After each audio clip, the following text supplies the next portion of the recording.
Hi everyone, welcome to the Botnext Store. Today I'm talking to Vijay-Pravin Maharajan, CEO and founder of bitsCrunch, the company on a mission to secure the NFT ecosystem. If you want to invest intelligently in NFTs, this episode might be the one for you. Please do subscribe if you like the content, that means a lot. And without further ado, Vijay-Pravin Maharajan. Hi, Vijay. Thanks for coming to the podcast. Nice to have you. Good to have you here. I wanted to ask you, bitsCrunch, your company is doing pretty well. Can you tell us something about it? What is it that you guys do? Yeah. So first of all, thanks a lot for having me in this podcast, Nicolo. It's a pleasure talking to you and your set of audience. So at bitsCrunch, we crunch each and every bits of data that is behind NFTs. So that is the reason behind the naming, and we are into NFT forensics and NFT analytics. So if you know chain analysis, we are more like the chain analysis for the NFT space. So we look into NFT frauds, NFT malicious activities, and we keep the end users like Nicolos and Vijay's well informed about which particular NFTs that they can invest.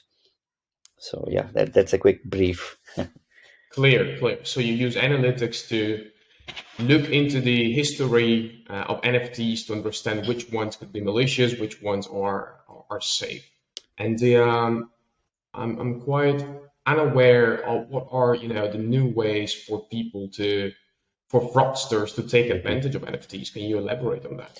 Yeah, sure. I mean, there are several different ways that people are scamming people, but this is more of an on-chain and off-chain analytics. So what we do is we keep track of people flipping NFTs for fun, right? Let's say Nicolo mints an NFT for 1 Ethereum, and you have a whole bunch of friends to whom you can send that link of NFT and ask them to purchase it. So some of your friend, let's say Albert, buys it for 2 Ethereums, Vijay gets it for 3, and someone else gets it for 5, and so on. So it reaches 10 Ethereum in a matter of seconds. And that is when an outsider looking at it from an outsider perspective thinks that, oh, Nicola is a great artist. I should buy this NFT. So he puts in all the money, he puts in 10 Ethereum to buy your NFT, and then you say goodbye, thanks, and you pack your Yeah, bags. that guy would be crazy. I'm not a good artist at all. So you offer a good service there. All right. So basically, what you crunch are the transaction data Mhm. to make sure that something is not overly priced at any given moment. That's also part of what you do.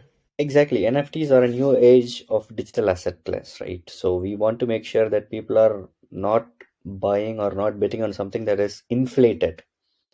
We want Hmm.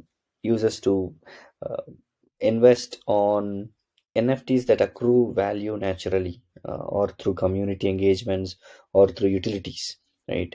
I mean, we saw Tiffany and Co, which is a brand which ventured into NFTs just recently, and then uh, so many brands getting into NFTs day in and day out.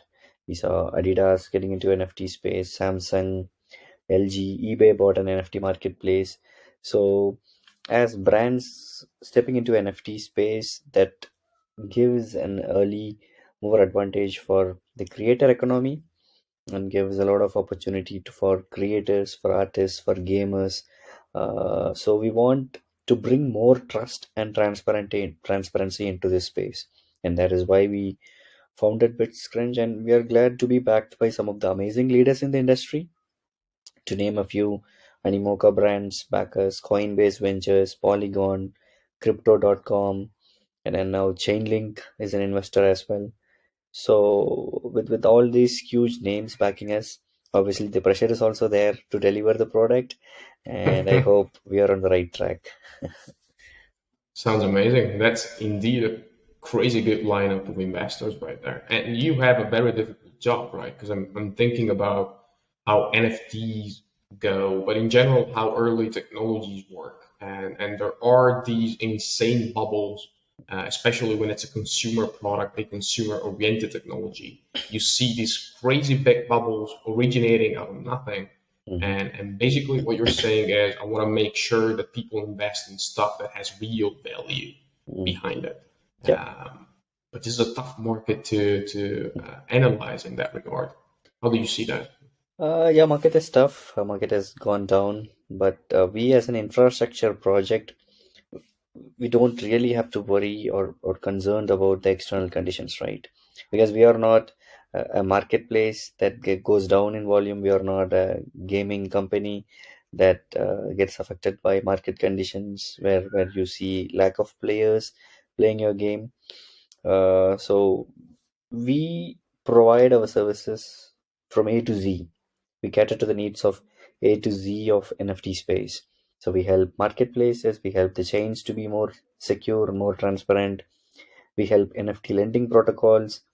We help the investors to pick and choose NFT investments. So for us, yes, the market is tough at the moment, but then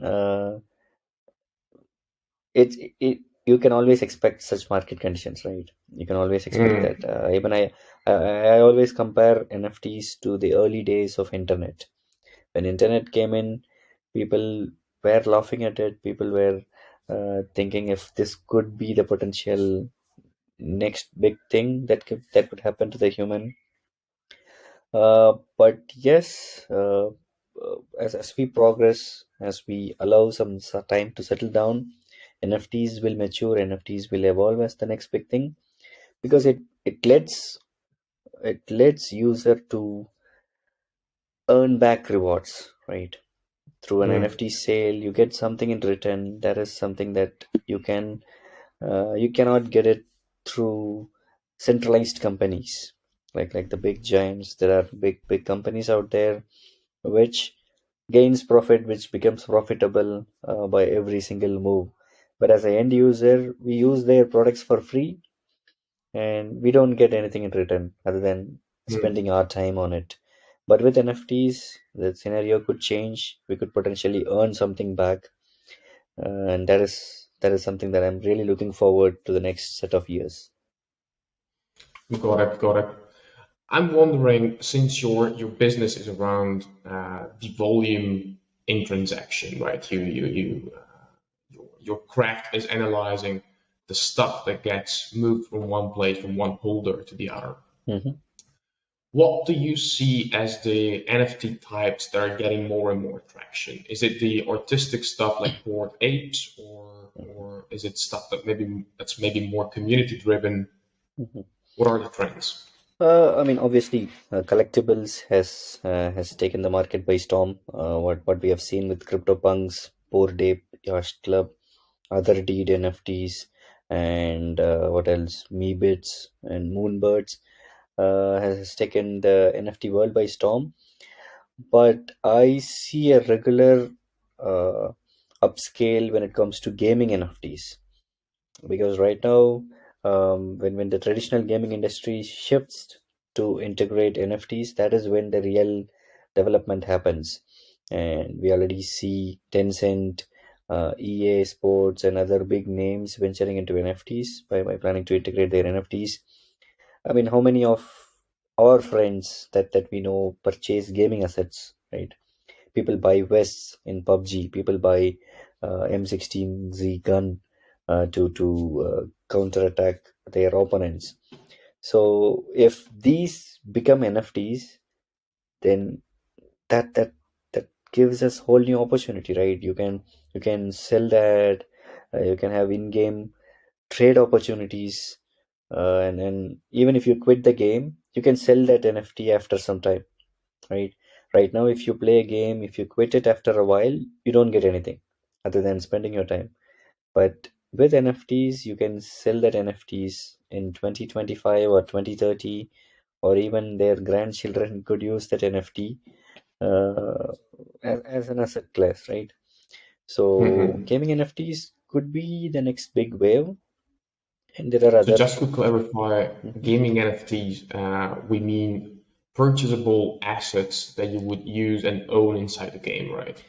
Like, I Yes, don't know, you buy a new hat for yes. your digital avatar. Hmm. Okay. Yes, exactly. Right now, it is more centralized. If it is PUBG, it belongs to Tencent Mm-hmm. Games, and whatever hat or vest that you purchase, is still owned by Tencent Games, and when you quit the game, you get nothing out of it. Mm. You lose everything. You lose the progress, you lose the assets, and every single thing that you have played in the entire history of game. But on the other side, if those becomes NFTs, you can potentially trade it with other PUBG users, other football users that plays that game passionately. So that And opens it up a gets whole. a Hmm, yeah, it gets a value also outside of the game, right? exactly. Clear.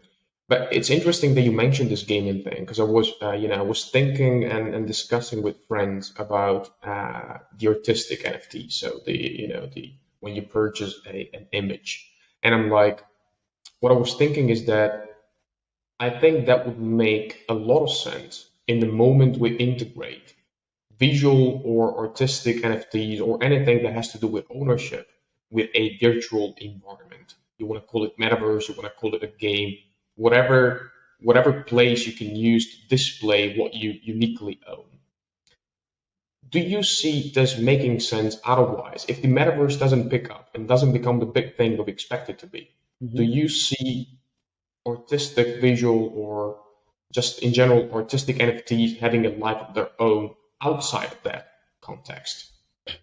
I mean, if you traditionally see things, even during the tough market situations, even people like Jeff Bezos, the founder of Amazon, he invests heavily on arts. If you Google about Jeff Bezos investments, he's into traditional arts, and then the scenario is changing now, right? People have to travel a lot to showcase their traditional art capabilities back then in olden days. But with digital arts, it has opened up a whole new window where you could potentially sell a digital art through Sotheby's auction center or any famous auction centers out there, and that has potentially given opened up windows, opened up doors for a whole bunch of artists across the globe, right? An artist living in Kenya could sell his or her art to an Indian, to a Pakistani, to a Bangladeshi, or an artist from India could sell potentially an art to a German or an Italian. And with this, already the art NFT category is one of the top categories at this point in time. And I believe that people will continue to invest in arts no matter what the market conditions are, because fine arts always hold a true value. I mean, you know what is with Mona Lisa, right? It is very rare, and it is there in Louvre Museum in France, and everybody knows its worth. So that is what art could potentially do. But on the other hand, there are so many arts out there on the NFT marketplaces. So one needs to be picky and choosy about what particular arts that they invest and what utilities that are attached to that arts. That is more important. So just blindly investing on arts doesn't give you any hope.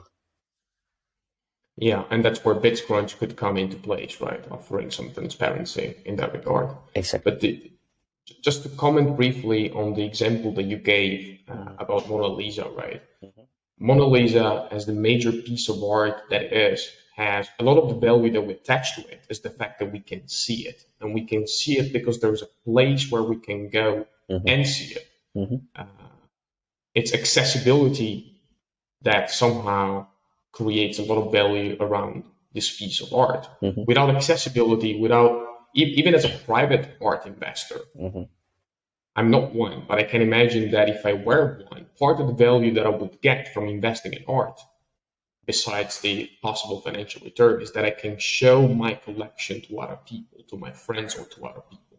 That is why, in my mind, the the success of artistic NFTs will be highly correlated with the success of the metaverse, the mhm, existing of a virtual space where I mhm. can show, where I can display my collectibles. That's the, you know what I mean? Yeah, absolutely. I mean, metaverse will always win only uh, the only if metaverse succeeds, the digital arts succeeds, right? I mean, you could see a Mm. correlation. I mean, companies like Facebook coming out and changing its name to Meta shows Mm, uh, the potential, shows the true potential that lies behind metaverses, right? And for a company like Facebook, which is $1 trillion company, to come out and say that they are going to change their name to Meta shows the potential. But we need to, like I said, we need to give ourselves some time to see if it potentially comes out with flying colors, or if it is a flop. mm, So, like you said, yes, a Mona Lisa art is displayed in Louvre Museum, and users can go out there and see that. But if you think in other ways, we are already investing heavily on shares, right?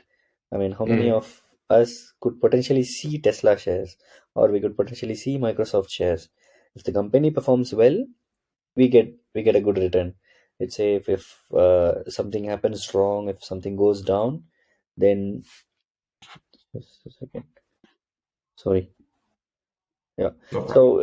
if something goes down, then we could potentially see our shares going down as well. So it's typically the same, right? So the shares, the digital market, even people started buying digital gold in India. They started putting their money in wallets where they accumulate points which give them digital gold, or they can check it out as physical gold at some point.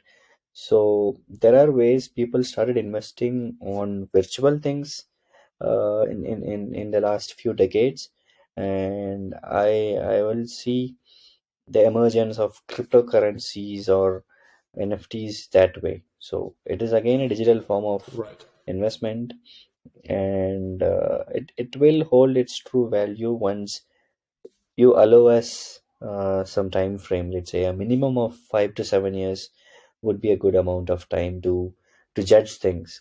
The same happened with mobile phones. You Mm. know how the initial mobile phone looked like, right? It was heavy, it was so big. You could potentially type those numbers. I still remember my first mobile phone where I have to type 4 times the number 5 to for the letter L. Yeah, L Oh L or yeah, oh M. yeah, Yeah. yeah. And then they came So up with some smart yeah, word recognition that wasn't that smart, to be honest. But yeah, yeah. So now you look at the phones. Nobody needs a manual. Nobody needs to be educated to use a mobile phone, right? So such is the evolution if you give a time span of 5 to 7 years or even 10 years. So if we give Meta or Metaverse that time, we could potentially start judging it whether it is going to be a potential thing or it's going to be a flop. But now I feel it's too early to take a call on that. right, right. I agreed, actually. Let me play the devil's advocate with regard to a certain class of NFTs, and I think you're gonna be able to tell me what I'm missing, where I'm wrong. Hmm. So I noticed there is a class of NFTs that's basically backed by an influencer, by a person that has a large audience, right? And it's sold by most influencers, by most of these people, as you buy into a share, you get some ownership of my community. Now, I got very interested about one of those because there's a guy that I follow that I respect, and I was intrigued by this idea of buying into his community. Then I got late. I missed the initial public offering, so I didn't buy it. And maybe to justify that event, the fact that I missed it, I also started reasoning about this class of NFT. And there are two things about the concept of ownership here that I don't fully understand. One is a lot of the value around holding these NFTs is that you get access to certain advantages, discounts, or preferential access to events, stuff like that. Now, those things are unilaterally decided by the founder of the NFT. Yes, there might be some bottom-up advice coming from the community, but generally, the NFT founder has full control over what's offered or not. And the other thing is, as a technologist, if this is all the risk to owning a piece of the community, access to certain benefits, to certain, benefits, then I don't see why we needed a decentralized mechanism to implement that. I feel like they're using the power of this important technology to sell me something, but the technology and what I get are not fully aligned. So, you know what I mean? There's if I have to purchase that, if I have to buy into that community, into that NFT, then I have the feeling that, am I being fooled? Fooled is a strong word, not the right one, but like there's a gap that I'm seeing. What am I missing? I always see it differently. So let's say um, venture capitalists or people who holds a lot of money gets to dictate or determine what users should be using, right? I mean, I see it that way. Uh, Famous companies like you name whatever giants, they were all being invested 10, 15 years ago. They were heavily funded. And even if you look at bitsCrunch, venture capitalists are deciding that they need security for this NFT layer, right? So obviously going with an influencer happens because it's a new tech, new era, new stuff. So people would definitely buy in if it is supported by a well-known guy, right? Well-known venture capitalist or a well-known influencer. And this doesn't happen in Web3. It happens in Web2 as well. You get endorsements from Maria Sharapova, Serena Williams, or Roger Federer for something that you need to sell, right?